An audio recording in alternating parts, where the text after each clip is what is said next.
Hello and welcome to Dendron's first video. Let's start. Now, before answering the question of how atoms stay together, we first have to get some background.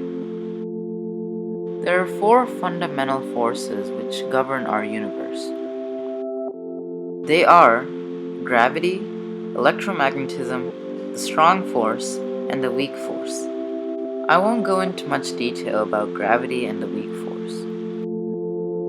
First of all is electromagnetism.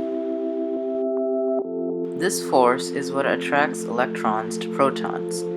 It is the reason why opposite charges attract and same charges repel. The electromagnetic force covers a part of how atoms stay together, and the strong force is responsible for the rest. The strong interaction is the most powerful fundamental force. It is so powerful, in fact, that it is 100 times stronger than electromagnetism. This allows the strong force to completely negate the same charges repel rule.